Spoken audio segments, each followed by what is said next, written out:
Okay then. Hello and welcome to question and answer number 116A.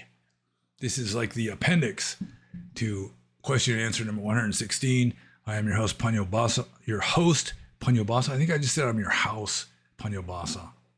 I don't know how that came about.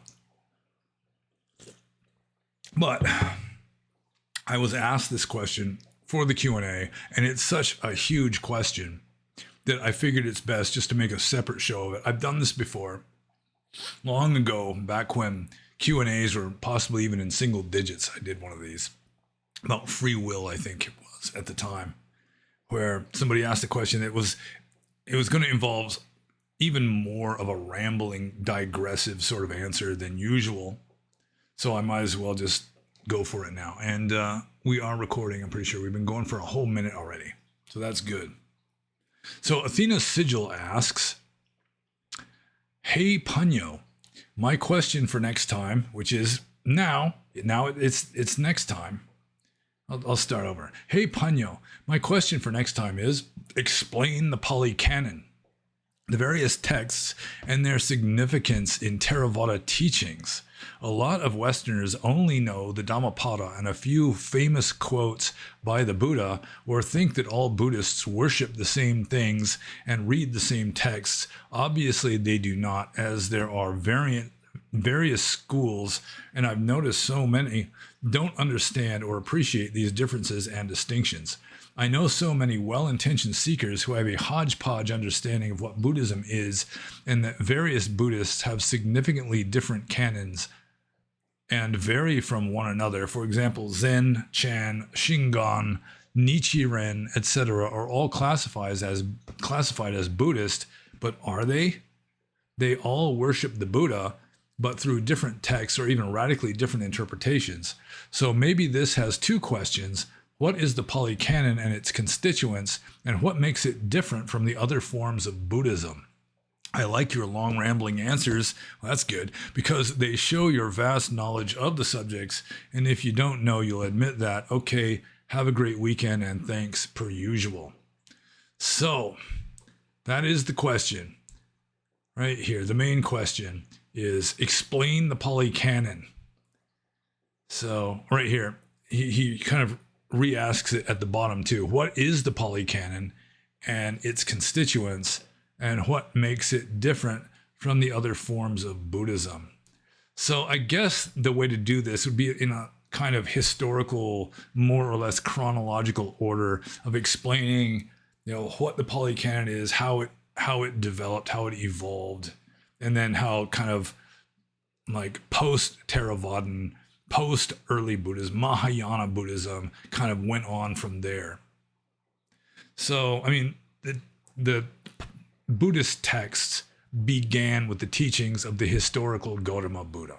Assuming, there's certain to be skeptics out there who think the Buddha never existed, or that Jesus never existed, or whatever. But we can say with a fair amount of confidence that Buddhism began with the teachings of a certain sage of the Shakya clan in northern India, 5th or 6th century BCE. And he would just wander around. I mean, if you read the earliest Buddhist texts, like the Atthakavagga of the Sutta Nipata, it's pre-orthodox. In some parts of it are just not in accordance with later established orthodox Theravada Buddhist tradition. Like have no view, have no belief, this kind of thing. It had to get reinterpreted in later developed Theravada to just mean have no wrong view, have no false belief. But why would the Buddha try to warn people not to believe what is false? That just goes without saying, or at least should. So you start off with the Buddha walking around, wandering around northern India, the Ganges Valley mostly, and just giving talks, which I assume were largely spontaneous talks, and he would tailor his talks to the people he was talking to. Like Ajahn Chah used to say that some people would accuse him of contradicting himself because he'd see one person going too far to the right and he'd say, go farther to the left. He'd see another person going too far to the left, and he'd say, go farther to the right. And then they would compare this. At one point, you're saying people should go farther to the left. Another point, you're saying people should go farther to the right. That's contradicting itself.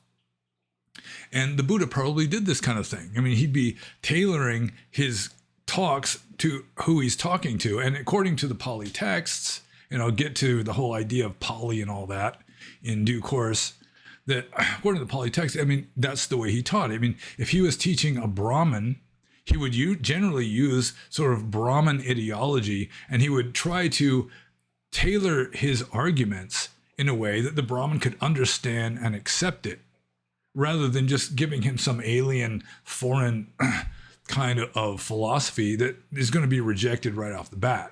And if he's talking to a Jain, he would be talking more in terms of Jain philosophy. And like if he's talking to some sort of like a materialist philosopher, and they had them in the Buddhist time, then I can't remember, the Charvakas they're called, then, you know, he'd be using a kind of, language and sort of attitude that this other person could accept. And so there wouldn't really be necessarily this unified, coherent message at first. That was for later, when you have the scholars trying to like streamline the whole thing into an established doctrine that doesn't contradict itself, and they weren't fully successful at that.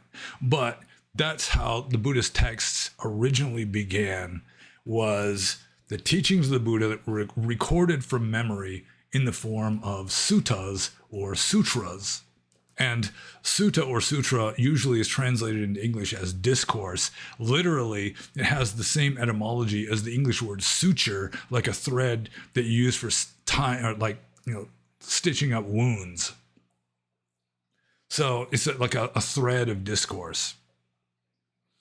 And that would be like the earliest Buddhist teachings that were recorded, would be recorded just like verbally. They wouldn't be written down yet. In ancient India, in the Buddhist time, there wasn't much writing going on. And it wasn't Indian tradition until much later that you write down like religious or philosophical, like scripture kind of stuff. Like the four Vedas weren't written down for a long time.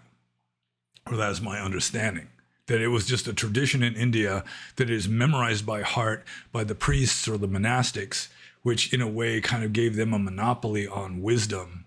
And people, and the ordinary people would have to come to them because they couldn't just buy books on Amazon in those days. So anyways, that's how like Buddhist teachings, Dharma, began, was just the Buddha giving instructions mainly to his monks. As he got more and more famous, he would give talks to lay people also, like even like kings. There were some kings that were sort of like Alexander the Great, they just liked to go and talk with philosophers.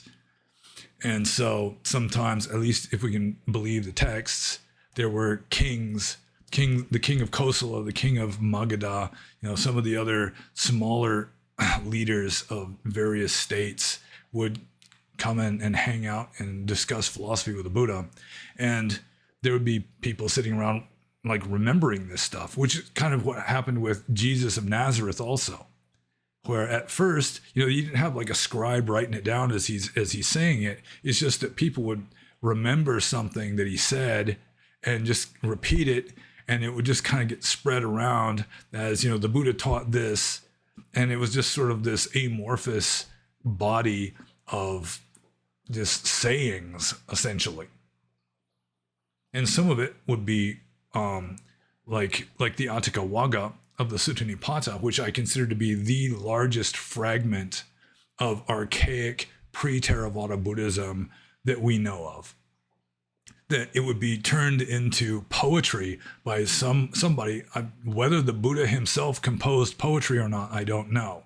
I've heard the theory that as like a prince or a high-ranking kshatriya, like a noble, that one of the things he would learn as a child is just impromptu versification, that he would learn, sort of like rapping nowadays, where you can just speak in poetry, but it may be that it was just a gimmick where people would just commit his teachings to poetry as a way of making it easier to memorize because stuff wasn't written down yet.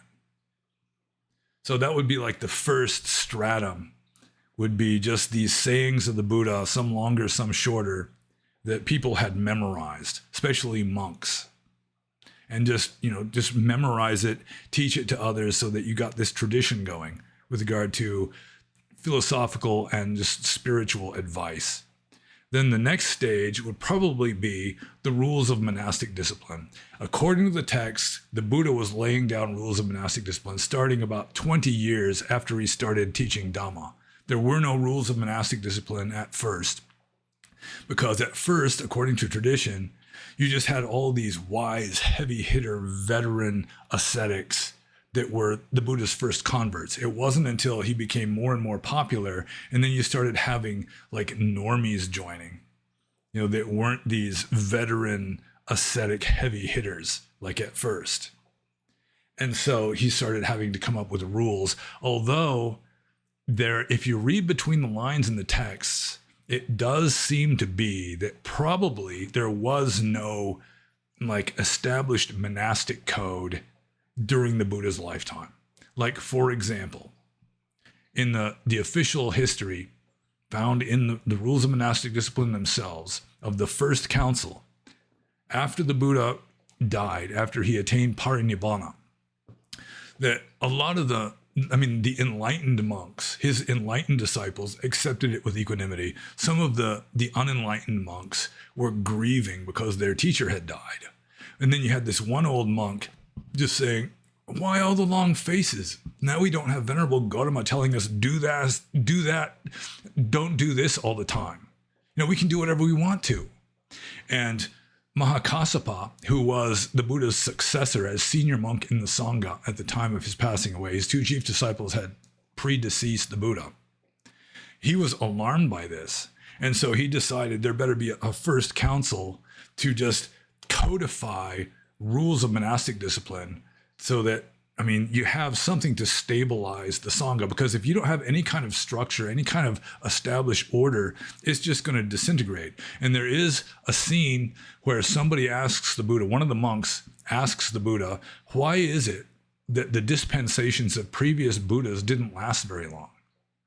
And the Buddha says, because previous Buddhas didn't have vinaya. They didn't have rules of monastic discipline.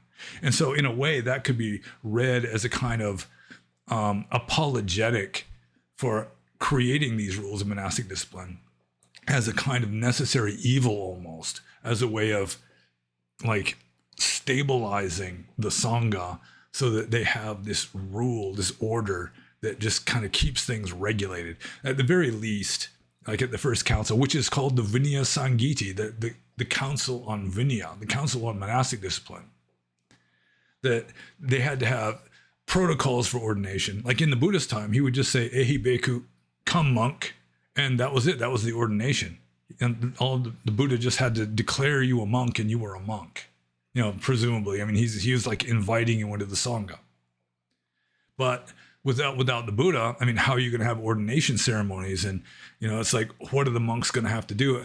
Originally, there was just a kind of protocol for ascetics in northern India. There was just sort of a general established etiquette that the ascetics would follow. They were celibate. They'd go for alms and eat only in the morning. They'd go barefoot as a general rule. They'd wear robes. Some of them would shave their heads. Some of them would have like the Brahmins, the matted hair ascetics, the Jatilas. They would essentially have like dreadlocks. They just let their hair just grow in mats. And, it was just sort of a protocol that it was just like a tradition, like unwritten laws, unwritten rules. So they decided, for the sake of the stability of the Sangha, so that the true teachings could last for a long time, that they had to have these rules with regard to ordination procedure and also probably the core of the Patimokkha rules. I would assume the core of the Patimokkha rules and also like ordination protocols and all that were like at the first council, like the first Vinaya. And then, that's like right after the Buddha's passing away. So then what happens is Buddhism becomes more and more popular, more and more people join, including people who they're more philosophical than spiritual. They're just like rationalists.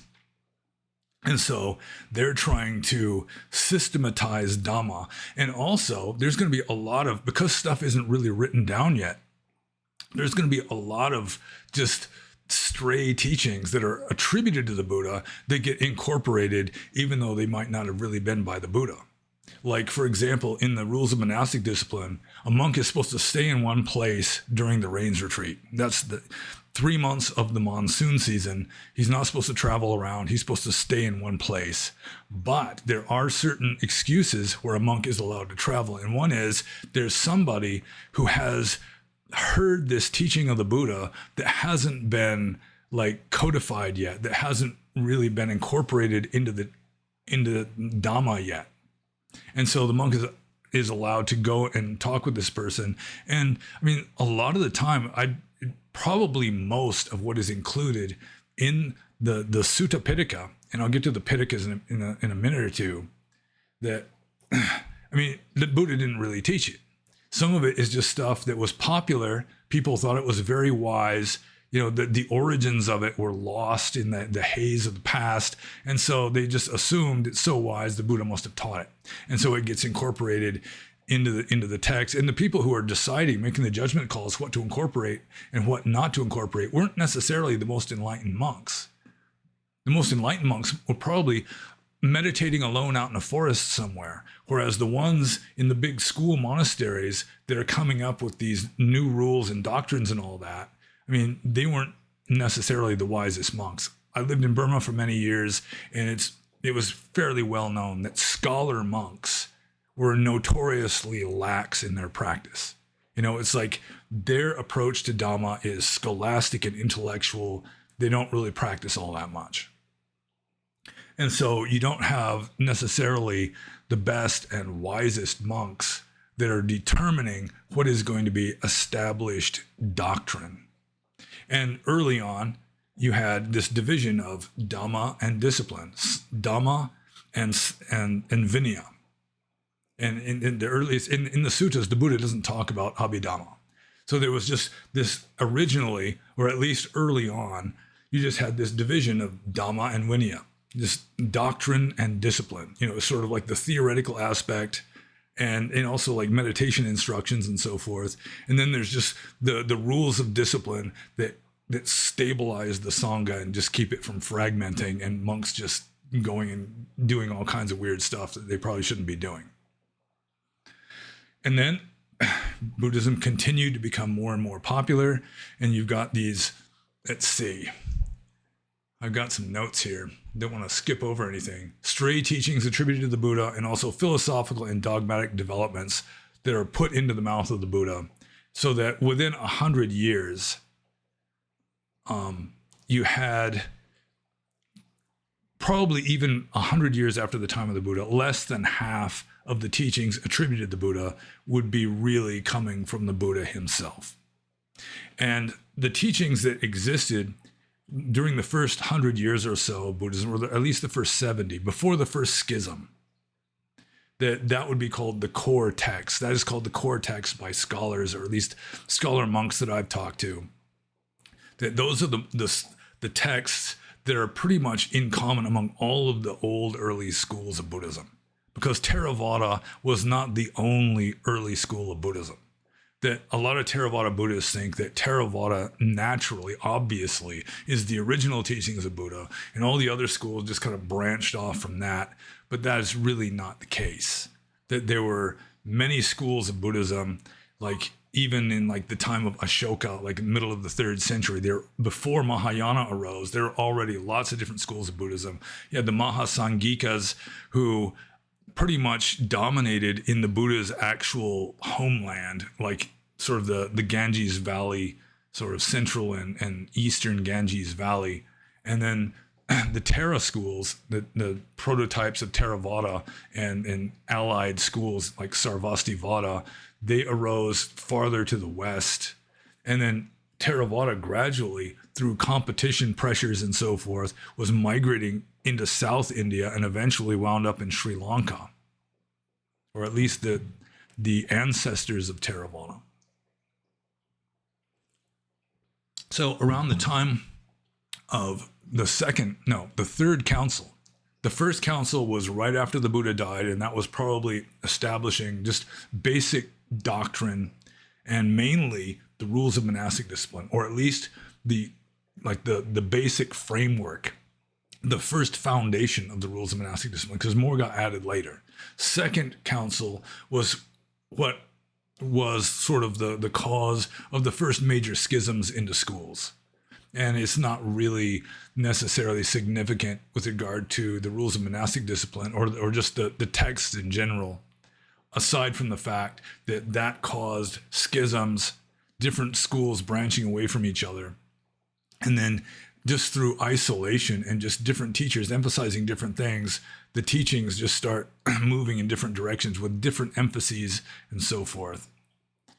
And like I was saying, that Theravada was, first it was sort of migrating westwards through northern India and then started migrating southwards.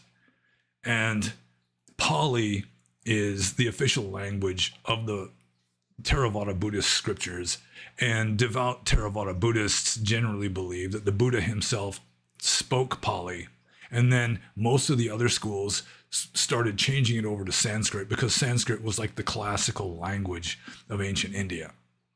So it's sort of like in the West, the ancient West, if you had some kind of philosophical text, it'd generally be translated into classical Latin or like Attic Greek instead of the more rustic dialects and so forth elsewhere.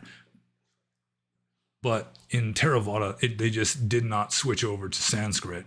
And nowadays they're saying that the Buddha probably did not speak Pali, but he spoke a kind of proto-Pali.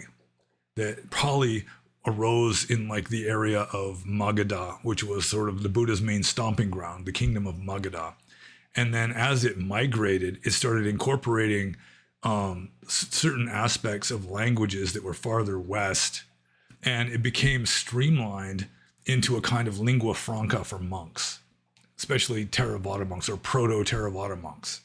So it's kind of an artificial language. At least scholars are saying that nowadays, that it probably was not the original language that the Buddha spoke, although the two languages would probably be mutually intelligible. And one of the bits of evidence why the Atthakavagga of the Sutta Nipata is so old is that it has like archaic word forms that were lost to the later, more streamlined, developed form of the Pali language. It's got like these archaic forms. It's sort of like reading Shakespeare when you're used to modern English. The language isn't exactly the same. So around the time of the Third Council, during the reign of the Emperor Ashoka, you already had lots of different schools. And the Third Council was mainly a Theravada thing. The other schools had their own councils at that point, apparently. And one of the main reasons for the Third Council was to purge the Sarvastivadins from the Theravadins. It was like that was what caused Theravada or Proto-Theravada and Sarvastivada, a closely related school, to split apart.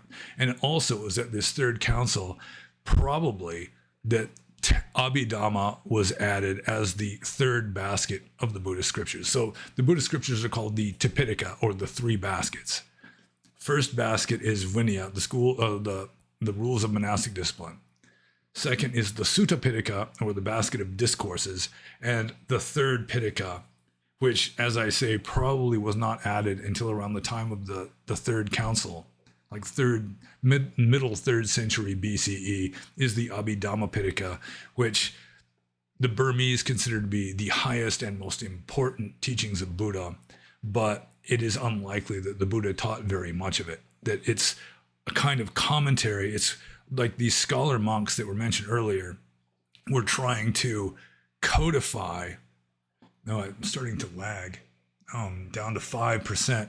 Okay, so the battery is running low on my computer, even though I've got it plugged in. But they're trying to codify Dhamma and explain everything in accordance with this dogmatic system, this philosophical system that they were developing. And a lot of the main teachings of Abhidhamma aren't even really, they're not even found in the Abhidhamma Pitaka. it's like commentarial tradition. And maybe if I just didn't do anything, I have this idea, if I don't do anything, that the lag on the camera will catch up, but I don't think it works that way. So I might as well just keep wading through this. But there's definitely a lag, and I hope it doesn't ruin the quality of this very badly. So it was around the time of like the mid-3rd century that you finally got the Tipitaka, the 3 Pitakas of Theravada Buddhism: Vinaya, Sutta, and Abhidhamma. And I may as well, if I'm explaining the Pali Canon, I may as well explain that within the Sutta Pitaka, you've got 5 Nikayas, or 5 collections. The first is the Digha Nikaya, or the collection of long discourses. The second is the Majjhima Nikaya, or the collection of middle-length discourses. Then you've got the Samyutta Nikaya, which is the collection of connected discourses, which tend to be shorter discourses that are grouped together. They're edited together in accordance with topics. So you'll have like the Nidana Samyutta is all about the 12 Nidana theory of dependent co-arising. Then you've got the Anguttara Nikaya, which is also short discourses, but they are grouped together in accordance with numbers. So you've got the like the group of ones, the group of twos, the group of threes, and the Buddha will discuss, one main topic in the group of ones, 2 main topics in the group of twos, 3 main topics in the group of threes, and so on. And I think the lag has caught up with me a little bit. We're up to 6% on the battery.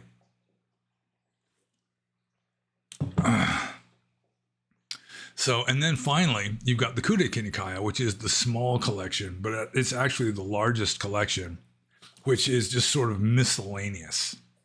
There's a lot of it, like the Dhammapada, which is one of the most well-known Pali texts, is found in the Khuddaka Nikaya. And it's generally considered to be relatively late. That modern scholars who are experts on poetry, ancient Indian poetry, they'll say, well, this meter style that this verse is composed in did not come into vogue until, X number of centuries after the Buddha's time. And so probably that's when it was composed. And the Khuddaka Nikaya, it's just really a miscellaneous collection of texts. Like it contains the Sutta Nipata, which contains some of the most archaic texts. It was like these texts were so well known that they were just in a group by themselves. They were not incorporated into these other bodies of text that I already mentioned, like the Samyutta, for example. And then you've got like the Udana, which also contains some very old texts. The Idivuttaka maybe contains old texts. And you got later texts, like you've got the Therigatha and the Therigatha, which are supposedly verses composed by enlightened monks and nuns. Then you've got even apparently possibly later stuff like the Jataka stories, which are devotionalistic texts describing the Buddha in his previous lives as he was perfecting his virtues. And it was this idea of Jataka stories and the Buddha just perfecting his virtues lifetime after lifetime after lifetime after lifetime that gave rise to the idea that being a Buddha was this like almost infinitely above being an ordinary enlightened being. And it was largely this devotionalism, the glorification of the founder of the system. So that was like one of the seeds of Mahayana, is this idea that to be a Buddha is much better than to be an enlightened, just an ordinary arahant or enlightened being, even though originally I doubt that there was any kind of distinction between the two. The Buddha himself was an arahant, and there are at least a few texts in which an ordinary enlightened being is called a Buddha. Buddha simply means awakened or enlightened. An arahant literally means worthy one. And that is applied to the Buddha, like in the basic Namo Tassa Bhagavato Arahato Sama Sambuddhassa, which is like the beginning of just about any kind of Pali chant, that the Buddha is called an arahant. And so it was this devotionalism and glorification of Buddhism that led to the practical deification of the Buddha. So you had Abhidhamma, and then you had like commentarial literature that was still, it was still probably mainly just not written down. It was just this extraneous tradition of official explanations for texts, the texts that are canonical. So Mahayana came mainly from the category of stray teachings attributed to the Buddha, and later philosophical developments coming from more and more divergent Buddhist philosophers. So, I mean, everything is impermanent. Everything is anicca, including Buddhism. And so it just continues to change and evolve. And so Theravada is more conservative, and Mahayana has just continued to develop certain aspects of Buddhist philosophy and also devotionalism, until you get into like Pure Land Buddhism or certain other kinds of Mahayana, where the historical Gautama Buddha really is not even, he's hardly in the equation anymore. That you see like the Kamakura Buddha in Japan, or that gigantic standing Buddha in Japan, those aren't even Gautama Buddha. A lot of the Buddha statues you'll see, like the ones based on the Kamakura Buddha, I mean, that's not even Gautama Buddha. That's some mythological cosmic Buddha that was an innovation of certain Mahayana devotional sects or schools. So that the historical Gautama Buddha, in some schools of Mahayana, he just pretty much fades from the picture. And then you get into like, I think it's Nichiren, where they're basically basing their system on veneration of the Lotus Sutra. Like the chant Namu Myoho Renge Kyo is, I'm pretty sure it means something like, I bow to the Lotus Sutra. And the Lotus Sutra is not found in the core text. It post-dates the schisms that sort of were initiated by the Second Council, or at least came shortly after the Second Council. So it is kind of interesting, though, that these oldest texts, like the Digha Nikaya, the Majjhima Nikaya, the Patimokkha rules, the first four Nikayas of the sutras, Digha, Majjhima, Samyutta, and Anguttara, and also certain books of the Vinaya, that they are found in Mahayana texts. They're called Agama. They're not called Nikayas, they're called Agama, at least the groups of sutras. And they're in the Mahayana texts, they're in their Tripitaka, but almost nobody pays attention to them. Because for Mahayana, it's more important these later sutras, these later teachings that got developed, that are considered to be more important, because they're like some esoteric higher teachings that were kept secret from the first Buddhists.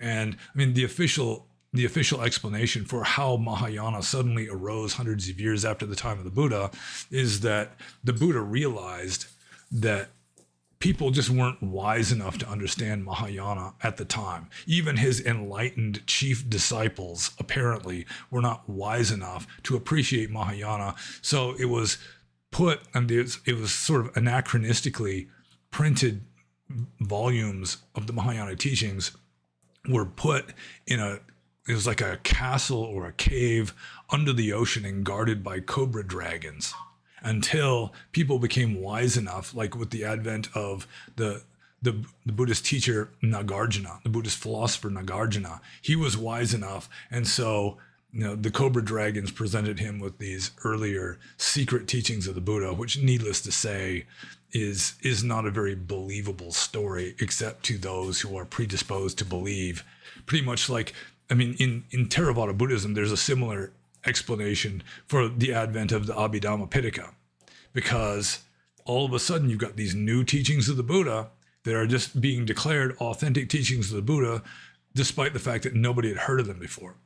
And so the explanation for that is that one rainy season, one monsoon season, the Buddha left a kind of holographic image of himself on earth, and then he levitated or teleported up into a heaven realm and taught the deities Abhidhamma, and that a kind of synopsis of it was brought down by one of his chief disciples, and then it was codified. And I mean, again, it's sort of like the mythological explanation of the origin of Mahayana.